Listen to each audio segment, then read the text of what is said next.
Grüß euch, da ist wieder Rucksacktaxi. Ich bin heute wieder mal in der Waldschönau, ganz weit aufgefahren, hinter Auffach, Meckstadt, da gibt es einen Parkplatz hinter mir, ist kostenpflichtig. Wie und was findet ihr wieder in Touren von Rucksacktaxi, ich blende euch den QR-Code wieder ein. Ich bin da schon mal gewesen, und zwar mit den Ski. Da habe ich abbrechen müssen, weil ich überhaupt nichts mehr gesehen habe. Und heute schaue ich mir das Gelände im Sommer mal an, auch in Bezug auf, wo sind steile Hänge, wo kann der Lawinengefahr bestehen. Ist im Sommer aber ganz gut, wenn man es einmal anschaut. Und darum würde ich sagen, auf geht's!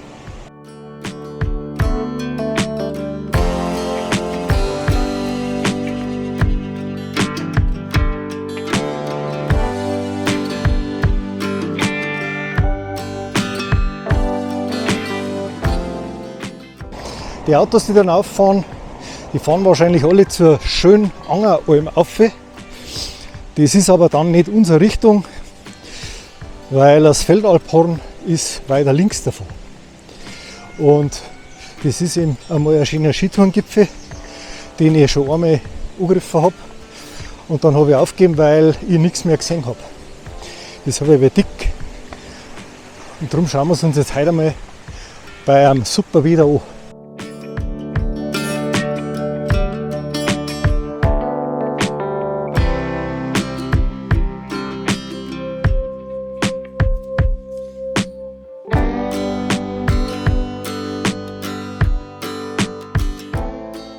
Wir halten uns jetzt auf einmal im Links, logisch steht auch schon angeschrieben, Feldalphorn über die Prahhöfe. Und ich befürchte fast, dass es jetzt im Sommer dann doch eher auf der Teerstraße raufgeht.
Überall wird heute gemäht, kann man sich vorstellen, in dem Gelände nicht ganz einfach.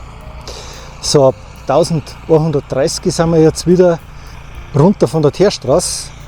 Und jetzt erklärt sie mir auch, warum ich eigentlich da ein bisschen falsch gedacht habe. Und zwar, ich bin im Winter da gerade aufgekommen, so unter dem Stall. Und da unten ist halt Privatgelände, da heißt es ja ganz klar, unbefugten ist das Betreten verboten. Im Winter, komischerweise, startet aber die Skitour da durch. Ich schätze, im Winter ist das da unten wahrscheinlich nicht genutzt und nicht bewohnt, da wird es einem egal sein.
Also die Abkürzungen geht man hauptsächlich im Winter.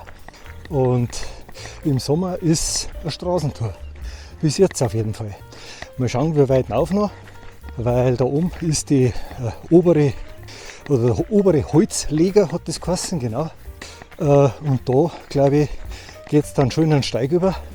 Da bin ich jetzt selber schon gespannt. Im Winter bin ich praktisch unterhalb von dem kleinen Hütterl, wo wir vorbeigegangen sind, bin ich da so raufgekommen und dann wieder ein Stück auf der Straße gegangen.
Ich bin jetzt am oberen Holzleger.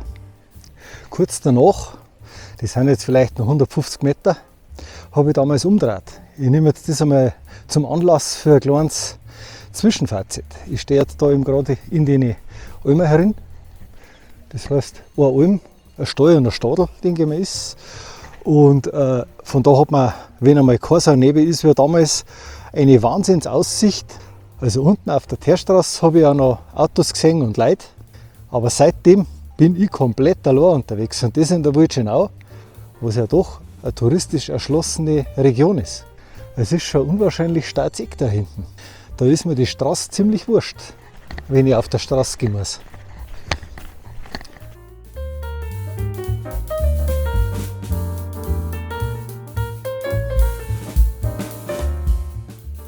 Aha. Die vermieten es. Und da haben wir wieder ein Schwittel, dass wir noch richtig sind, zum Feldalp Horn. Über die Feldalm. Da steht ja, 1 Stunde 15 Minuten.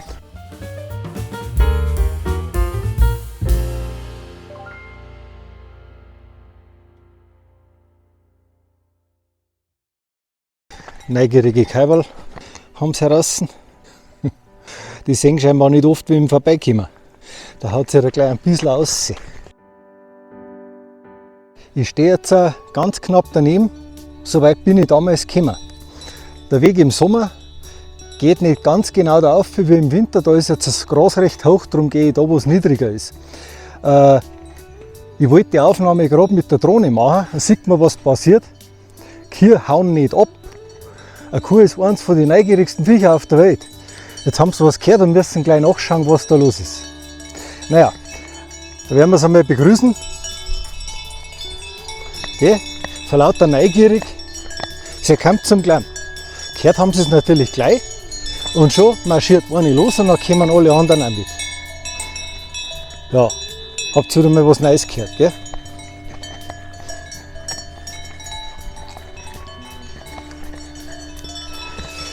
Also man sieht schon, da gehen fast nie Leute rauf. Da ist jetzt nicht wirklich ein Weg. Ich schaue halt, dass ich nicht mitten durchs hohe Gras laufe. Und da oben ist dann eben wieder ein Zaundurchstieg. Vielleicht ist es aber auch von oben besser zum Sehen, wo der normale Weg da verläuft.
Schaut euch die Pracht da. Sehe ich heuer das erste Mal so. Einfach schön. Und da geht es da oben scheinbar so weiter. Wie wieder dieselbe Farbe. Dass wir richtig sind, zeigt uns der Pfosten. So breit wie die Straße unten war, so schmal und fast nicht zum Kennen, geht es da herum weiter. Da muss ich jetzt aber gut schauen, wo da eigentlich der Steig weitergeht. So ab und zu ist einmal ein Umbogen, ein Grashalm. Da könnte es sein, dass einmal wer runtergegangen ist. Aber ob das ein Mensch war, weiß ich nicht.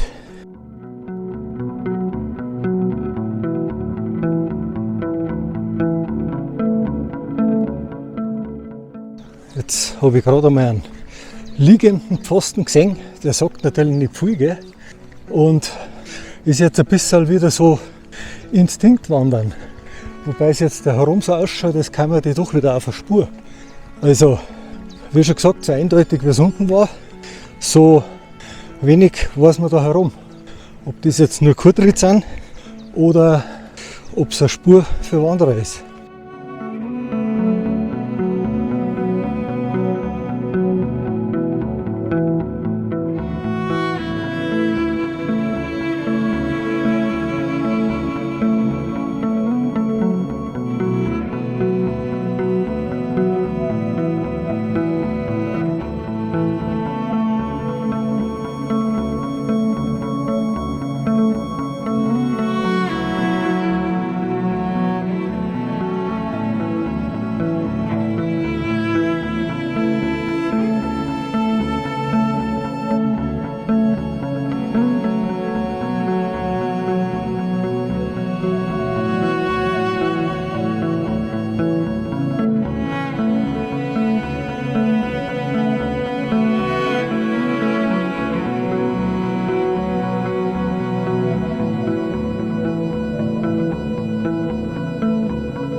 Wir kommen zur vorderen Feldalm. Ja, wie es da ausschaut, geht es da dahinter vorbei. Also muss ich nur mal über den Zaun drüber. Da ist auf jeden Fall Beschilderung dran. Und da werden wir jetzt eventuell in einem Bogen übers Feldal Porn gehen.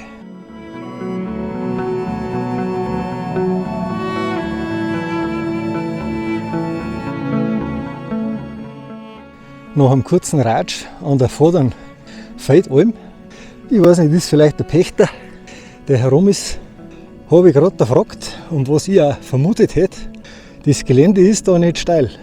Darum ist es auch als Skitour ausgewiesen. Und ich muss sagen, ich weiß jetzt schon, was ich beim nächsten Schnee mache. Da gehe ich auf jeden Fall mal rauf. Das ganze Gelände, die ganze Tour hat aus meiner Sicht nirgends ein lawinengefährliches Eck drin oder ein Stein drin. Das einzige oben werden wir eher rechts halten, auf dem Kamm, den man gerade gesehen hat, weil erwarten kann vielleicht auf der Runden, so wie es da herum geht, überhängen. Aber da drüben, wo man jetzt wieder rechts rüber sieht, wenn man da oben drum fährt, da wo die einzelnen Bäume stehen, das ist meine Schau da oben. Das werde ich bestimmt einmal ausprobieren.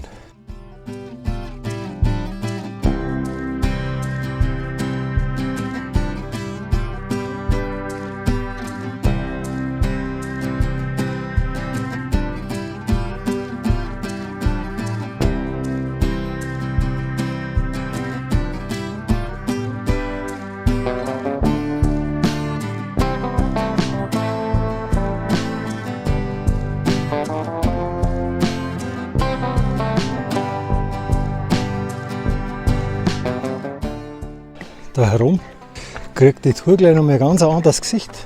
Jetzt muss man auf einmal ein bisschen durch felsige Stückerl durchsteigen. Es ist bis jetzt natürlich ohne irgendeinen großen Schwierigkeitsgrad. Ich denke, in den Wanderkarten war es noch unter T2, vielleicht knapp T3. Und jetzt da herum wäre es richtig abwechslungsreich.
Ja, da werden wir dann auch übergehen und steigen den oberen Teil als Runden ab bis zur vorderen Feldalm.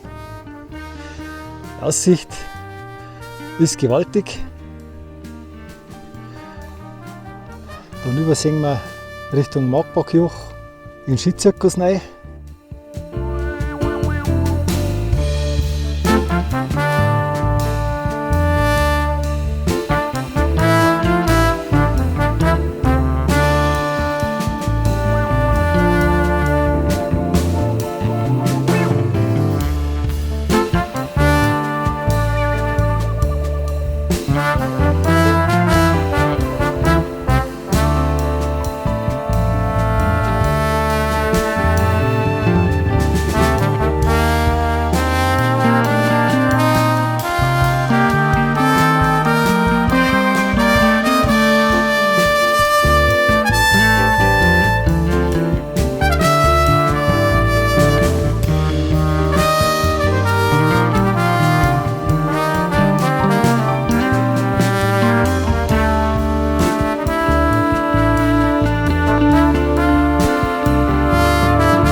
Ihr seht, ich bin schon wieder ein ganz Stückchen herunten. Oben ist es jetzt auf einmal windig geworden.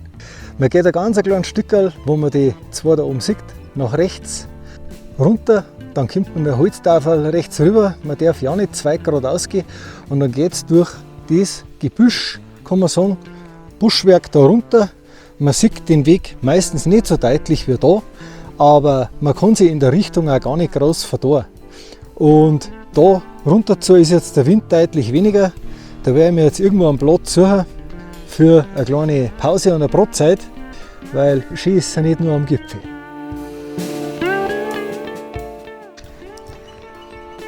So, wir kommen zu meinem Schlussfazit von dem Tag heute. Wirklich traumhaft schön. Der untere Teil, wo ich jetzt schon wieder drauf bin, also ich bin schon wieder auf der Straße herunten, ist total ruhig. Die ruhigste Tour überhaupt heuer. Ich habe keine Person gesehen, nicht eine. Erst dann deutlich oberhalb von da, nur ich zeige euch jetzt noch was, das habe ich beim Laufgehen übersehen. Der Originalweg geht jetzt da weiter Richtung von dem grünen Jägerstand da hinten, sieht man vielleicht. Und dann rechts rauf, ziemlich mittig in der Wiesen. Und oben ist dann, da wo die Kirche stehen, dahinter ist so ein Zaunüberstieg. Da führt der eigentlich gerade auf. Und beim Runtergehen habe ich erst gesehen, dass da rechts ein Pfosten ist. Den habe ich beim Laufgehen überhaupt nicht gesehen. Und man geht praktisch um diese Pracht von einer Blumenwiesen außen rum. Ein Stückchen auf, dann bis zu die Kirche rüber und dann gerade auf zum Zaundurchstieg.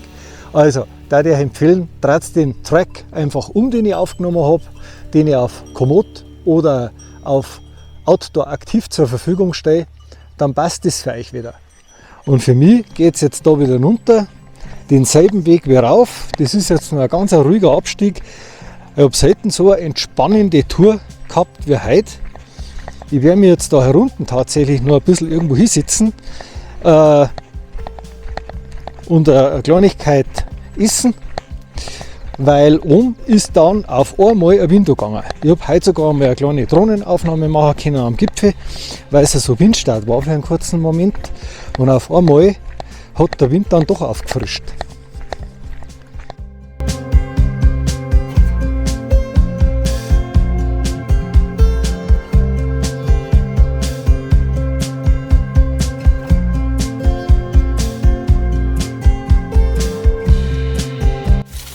Ich verabschiede mich wieder und sage danke fürs Zuschauen. Vergesst bitte nicht, den Kanal zu abonnieren und viel Spaß beim Nachwandern. Schaut euch einmal die Liste Touren von Rucksacttaxi an. Sie ist sortierbar, filterbar. Ihr könnt euch besser informieren, als wir nur in einer Wander-App.